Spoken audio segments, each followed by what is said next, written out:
आतंकी घटना हुई, जिस तरीके से पर्यटकों पे आतंकवादियों द्वारा गोली चलाई गई और निर्दोष लोगों की हत्या की गई, उसकी हम सभी लोग निंदा करते हैं। बड़ा घृणित कार्य है और पूरे देश को इसने शोकाकुल कर दिया। ऐसे समय में कांग्रेस पार्टी पूरे देश में देश की जनता के साथ खड़ी है, हमारी सेना के साथ खड़ी है और हमारी सरकार के साथ खड़ी है। हमारा सोचना है कि ये जो आतंकी गतिविधियों में लोग हैं, उनका इस देश से सफाया होना बहुत ज़रूरी है और कांग्रेस पार्टी इस घटना की घोर निंदा करती है और सभी लोग, पूरा देश इसमें शोकाकुल। अभी तक देखने को आया कि जिस तरह से बम से उड़ाया जाता था सब कुछ, लेकिन इस बार धर्म को लेकर उड़ाया गया कि उनको देख के कि ये मुसलमान है, कलमा पढ़ा गया, इस तरह की आतंकी हमला। देखिए, मैं आपको बताऊं, आतंकी का क्या उद्देश्य होता है। आतंक जब किस देश में किया जाता है तो सिर्फ इसलिए किया जाता है कि उस देश में अस्थिरता पैदा की जाए, देश के लोगों के, आवाम के बीच की शांति भंग की जाए।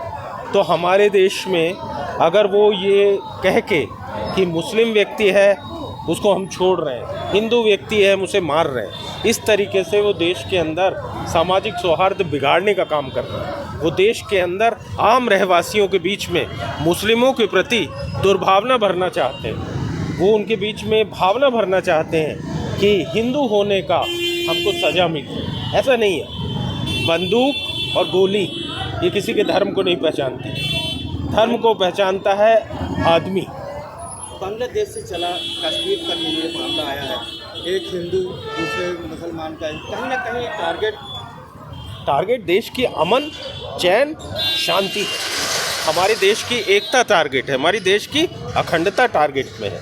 हमारा देश सदैव से सर्वधर्म को सम्मान देने वाला देश है।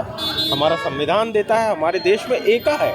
हमारे देश की सफलता का श्रेय आप किसी एक इंसान को नहीं दे सकते, किसी एक धर्म को नहीं दे सकते। हमारे यहाँ ऐसा नहीं है कि स्वतंत्रता प्राप्ति के लिए केवल हिंदुओं ने संघर्ष किया, मुस्लिमों ने नहीं किया। हमारे आतंकवादियों में, अगर हमारे क्रांतिकारियों में भगत सिंह जी थे तो अशफाक उल्ला भी थे। अगर नेहरू जी स्वतंत्रता की लड़ाई में थे तो मौलाना आज़ाद भी थे। अगर हमारे यहाँ अशोक कुमार हॉकी में गोल मारता है तो असलम शेर खान भी गोल मारते हैं। अगर सुनील गावस्कर के नाम सेंचुरीज के रिकॉर्ड है तो अजरुद्दीन के नाम भी सेंचुरी के रिकॉर्ड है।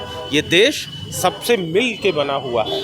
हमारे देश के राष्ट्रपति और हमारे जो मिसाइल मैन कहलाए जाते थे डॉक्टर कलाम साहब, वो भी एक मुस्लिम समुदाय के थे। एक सवाल और कि प्रधानमंत्री क्या संदेश देना चाहते हैं? प्रधानमंत्री को हम ये संदेश देना चाहते हैं कि देश में आतंकवादियों की जो लड़ाई है उसमें कांग्रेस पार्टी पूरे देश के साथ खड़ी है, सेना के साथ खड़ी है, सरकार के साथ खड़ी है।